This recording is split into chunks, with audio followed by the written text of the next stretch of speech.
A Catholic cannot vote for Obama. Barack Obama is the most anti-Catholic, pro-abortion presidential candidate ever. And it is the Catholic vote that will determine this election. Yet, is Obama going to win the election because of Roman Catholics who vote contrary to church teachings?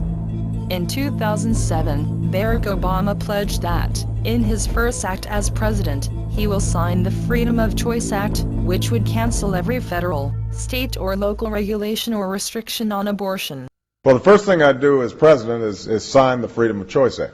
That's the first thing that I'd do. Last year, before the Planned Parenthood Action Fund, Barack Obama told abortion on-demand activists, "The first thing I'd do as president is sign the Freedom of Choice Act."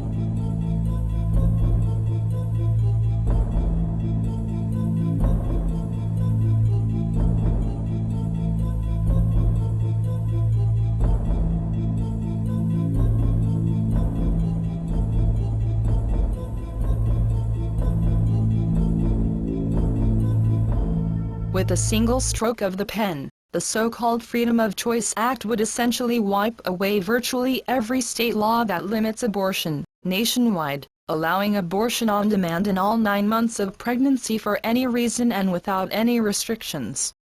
It would undo decades of legal work, research and educational successes.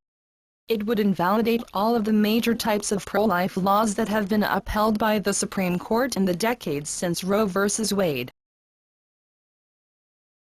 Among the types of laws that the Freedom of Choice Act would invalidate are the national ban on partial birth abortion that the Supreme Court upheld on April 18 in Gonzales v.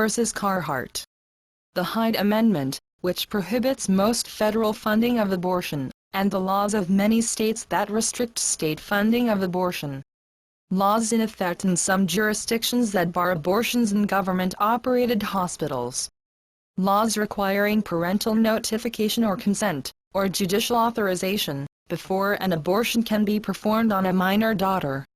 Laws requiring that girls and women seeking abortion receive certain information on matters such as fetal development and alternatives to abortion, and then wait a specified period before the abortion is actually performed, usually 24 or 48 hours. Conscience laws, allowing doctors, nurses, or other state-licensed professionals, and hospitals or other healthcare providers, to decline to provide or pay for abortions. In addition, the provision of the so-called Freedom of Choice Act that prohibits any government agency or official from taking any action that would discriminate against the exercise of the so-called rights that are created from the Freedom of Choice Act, with respect to any benefits, facilities, services, or information, would leave government officials open to lawsuits for anything that anybody thought discriminates against abortion. This sweeping mandate could cover everything from rural health clinics, to health education programs in public schools, and even to pro-life speeches by public officials. For those Catholics who vote for Obama, they will be morally responsible for helping to pass this anti-life, pro-abortion legislation. And they will have to answer to their Maker for their crime in the next life.